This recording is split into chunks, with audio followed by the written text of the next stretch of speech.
안녕하세요. 반갑습니다. 국가유공자 길잡이입니다. 이번 시간은 6-2편 영상 국가보훈 장애 진단서와 관련된 내용 중에서 상위 등급 판정 원칙 편입니다. 이제는 알아야 한다. 국가유공자와 참전 유공자를 위한 여러 가지 영상들 중에서 정말 중요한 영상들입니다. 국가보훈 장애 진단서는 제가 이 앞전 5개의 영상 신체 검사와 관련된 내용 다 만들어 드렸었는데 2026년 1월 1일부터 이 국가보훈 장애 진단서 발급이 140개의 위탁병원에서 만약에 발급이 된다 그러면 정말 좋아질 것입니다. 신체 검사하는 방법부터 시작해서 그만큼 더 공신력 있고 또 등급 판정도 빨리 날 것입니다. 그래서 제가 지금 이 6편과 관련된 국가보훈 장애 진단서에 대해서 설명을 해드리는데 한 번, 2번 영상을 봐서는 아마 이해하시기 어려울 것입니다. 그래서 이 국가보훈 장애 진단서와 관련된 6개의 영상은 정말 공부를 한다 생각하면서 공부를 하셔야 됩니다. 그렇게 해서 하나하나가 본인들의 지식이 되고 이해를 하시게 되면 이 내용이 다 끝난 다음 국가보훈 장애 진단서와 관련해서 본인들이 위탁병원이나 보훈병원에서 국가보훈 장애 진단서를 발급을 받아서 국가보훈지청에 재판정 신체 검사를 신청을 하게 되면 아마 모두들 다 좋은 결과가 있을 것입니다. 그러나 국가보훈 장애 진단서가 뭔지를 모르는 상태에서 병원에 가셔가지고 국가보훈 장애 진단서를 끊어달라 그러면 아마 대부분 의사분들은 그게 무슨 진단서인지도 이해를 못할 것입니다. 그러니 제가 6개의 영상을 만들어 드리는 이 내용들을 차근차근 메모도 하시면서 본인이 어떤 질병을 가지고 있는지 또 어떤 검사를 해야 되는지 가장 중요한 겁니다. 어떤 전문의한테 어떤 검사를 해야지 이 국가보훈 장애 진단서가 발급이 되는지 그걸 정확히 아실 수가 있습니다. 그러니 이 전체적인 내용 조금 어렵고 이해하기 힘들더라도 이해하실 때까지 영상들을 보시면서 이 앞전 영상이 총론편이었습니다. 이 국가보훈 장애 진단서가 어떤 것인가? 그러니 우선은 국가보훈 장애 진단서를 국가보훈부에서 왜 시행하는지 그거를 이해를 하신 다음에 이번 영상 상위 등급 판정 원칙에는 어떤 내용이 포함됐는지 다음번 영상 각각 신체 부위별 주요 검사 항목이라는 게 있습니다. 국가보훈부에서 요구하는 대로 이런 신체 부위별 주요 검사 항목을 검사를 하셔야만 그 다음 국가보훈 장애 진단서가 발급이 됩니다. 이와 관련된 내용을 모르시면 국가보훈 장애 진단서를 발급을 안 해줍니다. 병원에서. 그러니 이와 관련된 내용을 꼭 알고 계셔야 되고 그리고 국가보훈 장애 진단서를 발급을 받기 위해서는 꼭 그 질병에 맞는 전문 의사분들이 또 따로 있습니다. 그래서 그 각 과에 맞는 전문의를 찾아야지 전혀 상관이 없는 전문의한테 가서 국가보훈 장애 진단서를 발급을 해달라 해서 발급을 받았다 하더라도 국가보훈부에서는 인정을 안 해주겠다는 내용 그리고 상위 판정을 위한 진단 원칙이 있습니다. 정말 중요한 내용이고 그러면 어떤 병원에서 국가보훈 장애 진단서를 발급받는지 마지막 영상, 이 영상까지 차근차근 공부를 하시면서 따라오시기 바랍니다. 자, 이번 2번째 시간은 상위 등급 판정 원칙 편입니다. 그러면 어떤 내용인지 그 내용을 차근차근 살펴보겠습니다. 파트 2로 해서 상위 등급 책임 및 판정 원칙이라고 나옵니다. 상위 등급 책임 및 판정 원칙 1. 신체의 상위 부위의 구분과 상위 계열, 신체의 상위 부위를 해부학적으로 구분한 후 그 부위를 생리학적으로 구분한 부위, 상위 계열별로 판정한. 자, 그러면 이 신체의 상위 부위 구분은 총 10단계로 나누어집니다. 해부학적으로 10개로 나누어 놓고 1은 눈과 관련된 거, 2는 귀, 3은 코, 4는 입, 5는 머리, 얼굴, 목. 6번은 신경계통의 기능 또는 정신기능. 7번은 흉복부 장기. 여기에는 외부 생식기를 포함한다. 8. 체관은 척추와 그 밖의 체관골. 9는 팔, 그리고 손가락. 10은 다리, 그리고 발가락. 이렇게 해서 신체의 상위 부위를 10단계로 구분을 하였습니다. 자, 제가 그런데 이제 여기에서 보시게 되면 이와 관련된 내용은 뭐 구는 없는데, 지금 제 영상 보시는 분들은 대부분 다 6.25나 월남전 참전 하셨던 분들이기 때문에 그분들과 관련해서 이 신경 정신, 신경상이나 정상이, 그리고 흉복부 장기와 관련. 그런데 이렇게 간단하게 흉복부 장기, 신경 장애 이렇게만 나왔는데 실은 이것보다도 더 복잡합니다. 자, 나중에 제가 다시 이와 관련된 내용을 또 제가 나중에 이와 관련된 내용을 다시 설명해 드리겠습니다.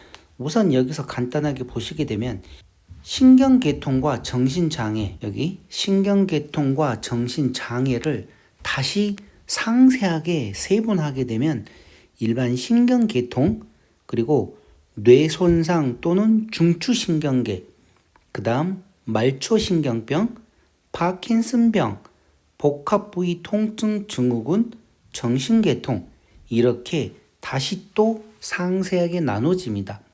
그렇기 때문에 되게 많은 분들이 말초신경병과 관련돼서 질문을 주시거나 파킨슨병, 그리고 이제 정말 많은 나이들도 있기 때문에 치매와 관련돼서 질문을 많이 주시는데, 그 치매 또한 이 신경계통 정신장애에 포함이 됩니다. 그래서 나중에 이제 치매와 관련돼서는 또 어떤 검사를 해야 되는지 그런 내용도 나오는데, 우선은 이 신경계통 정신장애가 한 가지가 아니라 이렇게 총 6개로 나눠진다는 거.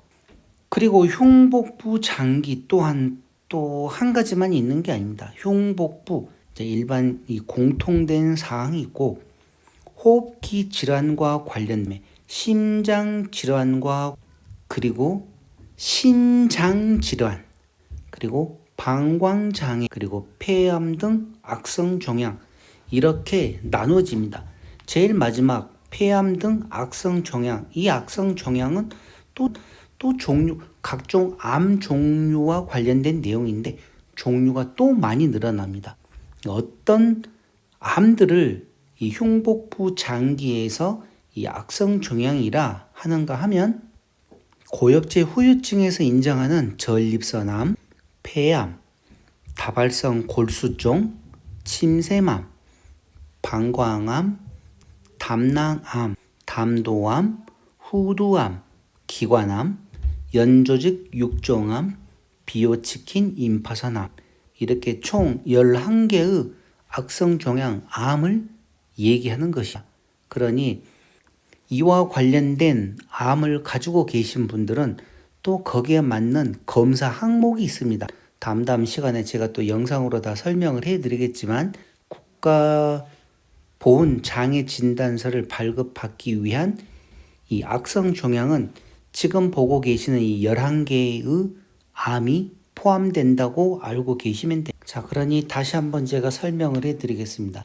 신경계통이나 정신장애, 이 신경계통, 신경외과나 신경과에서 주로 이제 뇌손상이나 중추신경계, 이와 관련된 분들, 말초신경병, 파킨슨병, 복합부위 통증 증후군, 정신계통, 실조가 있고 평형기능장애도 있습니다. 신경계통 장애에 포함되는 내용, 그리고 흉복부 장기, 호흡기 질환, 심장질환, 신장질환, 방광장애, 폐암 등 악성종양, 그 외 장기, 그 외 장기는 내과, 외과, 비뇨기과, 산부인과 등 내과와 관련된 흉복부 장기가 여기에 포함이 된다고 합니다. 자, 그리고 이제 이 상위 등급 판정 원칙이라는 게 있습니다. 판정 원칙. 많은 분들이 예를 들어 수술을 하거나 치료를 하고 나면 언제 신체 검사를 신청하느냐 하는데 그 내용이 여기에 상세히 나와 있습니다. 그러니 이 내용을 잘 보시기 바랍니다. 상위 등급은 수술 등 치료를 마치거나 진료를 받은 후 그 상위가 고정된 상태에서 판정합니다. 계속 치료 중일 때는 신체 검사를 신청해도 신체 검사를 해주질 않습니다. 왜? 수술이나 진료가 끝난 다음에 과연 그분이 장애가 있을지, 아니면 수술을 했더니만 완치가 되었다, 아니면 수술을 했더니만 장애가 생겼다. 그래서 장애가 생겼을 경우에 국가유공자로 등록을 해주고 보상금을 지급을 하는 거지, 수술을 했는데 치료가 되었다 그러면 보상을 해주질 않습니다. 그래서 여기 수술이나 치료를 마치거나 진료를 받은 후 그 질병이나 그 상처가 고정된 상태에서 판정한다. 가장 중요한 게 이것입니다. 다만 상위가 고정되지 않는 경우에는 아래에 따라 판정한다. 어떤 경우냐? 1번 6개월 이내에 상위가 고정될 수 있음이 의학적으로 인정되는 경우에는 그 상위가 고정된 때에, 다만 6개월 이내에 상위가 고정되지 않는 경우에는 6개월이 되는 날에 장차 고정될 것으로 인정되는 사항에 대해 판정한다. 그러니까 무조건 6개월이 지나야만 등급 판정을 한다는 내용입니다.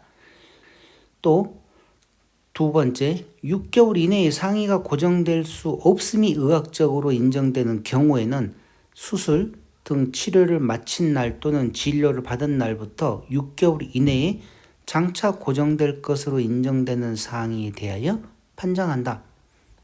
아무튼 그냥 6개월이라고 생각을 하시면 돼요. 내가 수술을 했다. 그러면 그때부터 6개월 후에 신체 검사를 신청하고, 신청은 물론 그 전에 할 수도 있겠죠. 자, 그리고 상위 계열을 달리하는 6급 이상의 상위가 2개 이상이 있는 경우에는, 여기서 상위 계열을 달리하는 걸 아까 인체를 10가지로 구분을 했지 않습니까? 그 각각 구분된 질병들이 따로따로 있는 경우에, 그리고 그 질병이 각각 6급 이상이다, 6급 이상이다. 그러면 종합 판정을 해서 6급 1항으로 올라갈 수도 있고 5급으로 올라갈 수도 있고 4급으로 올라갈 수도 있습니다. 그런데 같은 상위 계열, 예를 들어 신경이나 정신에는 6가지 항목이 있었습니다. 같은 걸로 묶습니다. 그건 한 가지로만 생각을 하는 거고, 또 흉복부 장기에도 한 5가지, 6가지로 또 나누어집니다. 다 같은 계열입니다. 그래서 내가 만약에 허혈성 심장 질환을 가지고 있고 방광암을 가지고 있다. 같은 계열입니다. 이게 아무리 그게 6급 이상, 6급 이상 해도 이거는 종합 판정 대상이 아닙니다. 그리고 상위 등급 구분표에 규정되지 않는 신체 상위가 있는 경우는 같은 표의 신체 상위 정도에 준하여 상위 등급을 판정한다. 비슷한 질병에 준하여 상위 등급을 판정을 해준다는 내용입니다. 그러니 이런 내용 잘 알고 계셔야 됩니다. 그리고 다른 장애 판정 제도와의 차이. 국가유공자법에는 1급부터 7급으로 나누어지고 산재보험은 1급부터 14급, 국민연금법도 1급부터 4급으로 나누어지고, 장애인복지법은 이제 바뀌었죠. 옛날에는 급수로 나누어졌는데 지금은 심한 장애, 심하지 않는 장애. 그래서 국가유공자법은 1급과 6급이 각 1항부터 3항까지 세분되어 총 11개 등급 체계로 구성되어 있고, 국가유공자법과 다른 장애 판정 제도는 그 목적이 다르고 장애 등급 체계 및 장애 급여 지급 방법이 각 제도에 맞게 입법화된 것으로, 장애 판정 기준이 서로 다르고 동일한 장애라 하더라도 장애 등급이 달리 결정되는 것입니다. 자, 이렇게 해서 이번에는 이 상위 등급 판정 원칙 편을 한번 살펴보았습니다. 어떻게 판정을 하는지. 그러니 이번 내용도 이해를 하시고 넘어가시면 됩니다. 이해를 하시고 다음 영상 신체 부위별 주요 검사 항목편이 있습니다. 정말 중요한 내용입니다. 본인이 예를 들어 당뇨병을 가지고 있다. 그러면 당뇨병에 맞게끔 어떤 검사를 해야 되는지 상세하게 나와 있습니다.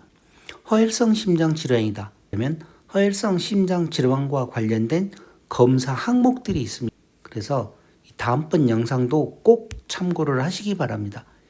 이번 영상 국가보훈장애진단서와 관련된 내용은 이것으로 마치겠습니다. 지금까지 국가유공자 길잡이였습니다. 감사합니다.